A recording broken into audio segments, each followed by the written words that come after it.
Jones was inducted into the Hall of Fame on Saturday. During his speech, he thanked Jimmy Johnson. Johnson was Jerry's first head coach in 1989 and went on to lead the Cowboys to back-to-back titles before Johnson and Jerry parted ways after the 93 season. Let's take a listen to Jerry on Jimmy. The changes were really inevitable. There was no real easy way to do it. I wanted someone I knew. I wanted someone I knew well. I wanted someone that could get it done to be our coach. I wanted Jimmy Johnson.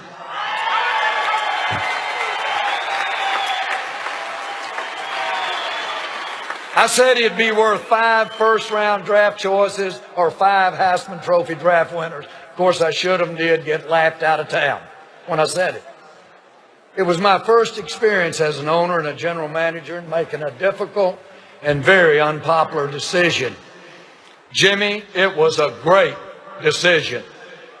You were a great teammate. You were a great partner. To the contrary of popular belief, we worked so well together for 5 years and restored the Cowboys' credibility with our fans. We were back-to-back. We were driven. We had thick skin. We took all the criticism, make a dish out. I thank you.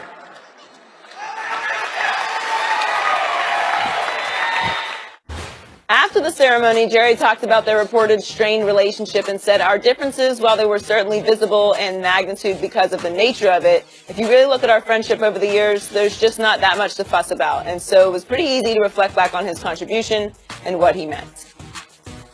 Skip, how surprised were you by this? I was stunned. Really? I know too much. They had a whole lot to fuss about. And by the way, we didn't see the part that Jerry glossed over when it came to the firing of Jimmy after winning back-to-back Super Bowls. He said during his speech to Jimmy, and I quote, after Jimmy screwed up, and then he went on into his next story. So he just dismissed that as it was your fault. He did not apologize. He went on and on about their partnership and how they teamed up beautifully, and they did for a while. They did. But Jimmy was never, ever happy with it. And I wrote a whole book about this off the 1992 Cowboys season, the first Super Bowl season, at the end of which I predicted they wouldn't last much longer together because I saw what was happening from the inside out. And I took a lot of heat for that. And 1 year later, after another Super Bowl victory, Jerry fired Jimmy. Suffice it to say, I don't think in the history of pro football from here until the end of time that will ever happen again. No. They'll win 2 together, and then the owner will fire the head coach unless there's something off the field incident or something. Yeah. Right? Back-to-back Super Bowl, Skip, normally get you at least 10 years. At least 10 years. So I realize they're both 74 years of age now, and there's a lot of forgive and forget and bygones be bygones, but trust me on this. Deep down, there's still a big part of Jimmy Johnson who does not like Jerry Jones and all the things that happened between the two of them. The great thing was, thanks to your brother, on Saturday night, Jimmy Johnson had a legitimate reason to be there because he drafted your brother, and your brother hung in through that early camp and then became a Hall of Famer. And so it was perfect. It just sort of fell in Jimmy's lap. He would not have been there just for Jerry. He would not have sat still for that speech up on that stage just for Jerry. But he did do it for your brother. God bless him for that. But it was perfect because it gave him a reason and a quote-unquote excuse to be up on stage and to literally sit still for that speech. And the point is that this was the first time I ever saw Jimmy actually be a good sport about something, because just remember, his biggest problem with Jerry was that Jerry didn't spend one day coaching football. Jimmy started in Picayune, Mississippi as an assistant high school coach and worked his way up after they were teammates at Arkansas. Right. Jerry never spent one day learning how to be a front office executive, let alone a GM, right? And he went out and struck it rich in the oil fields and bought his way into the NFL as the owner and made himself the GM from day one of the Dallas Cowboys. And right away, Jerry wanted some credit for their breakthrough wins. That is correct. And Jimmy just couldn't stand it.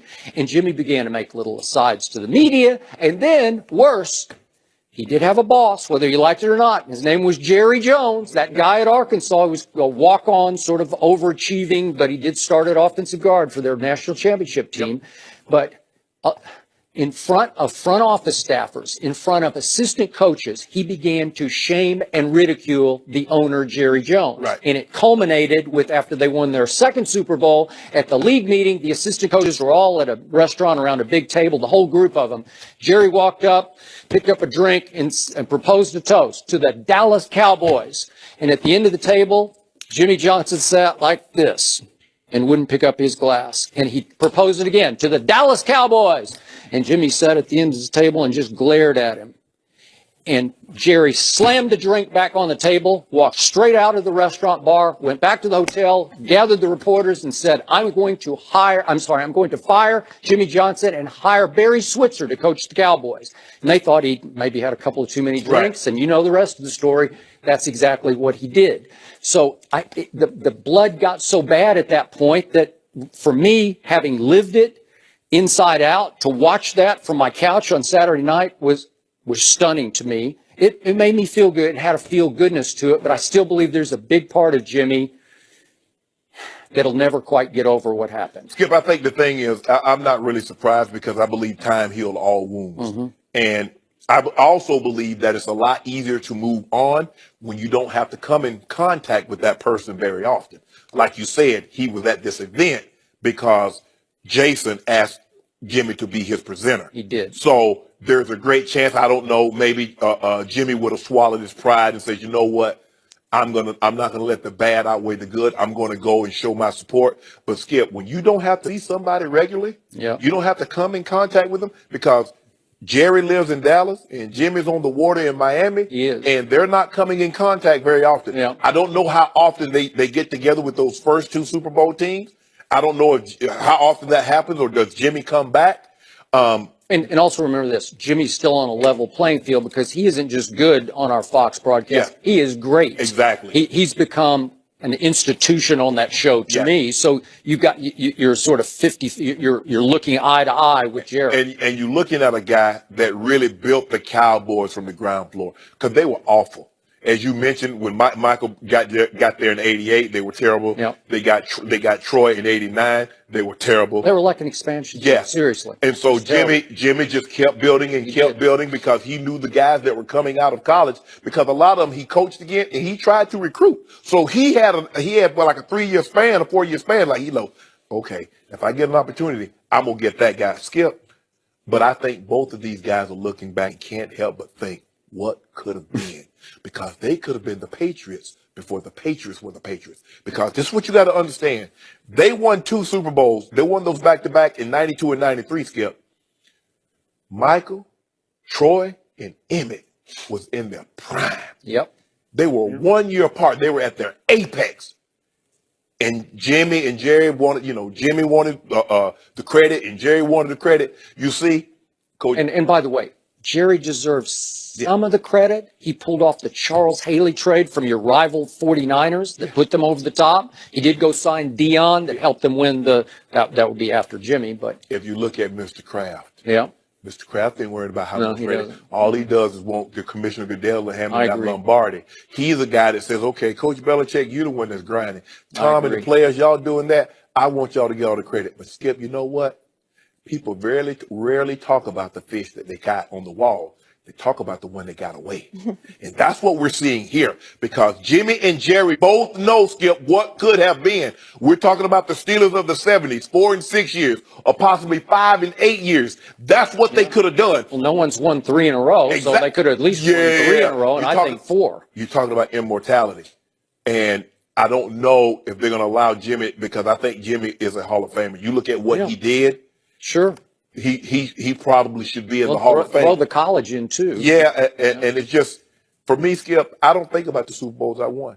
The game that haunts me is the divisional game to Jacksonville. That's the one I think about more. I don't even the wins, Skip. They're there. I keep thinking, could we have won 3 in a row if we'd have done that one in '96 and played the Packers and played them again? What could have been? That's what drives you, and that's because you know why, Skip?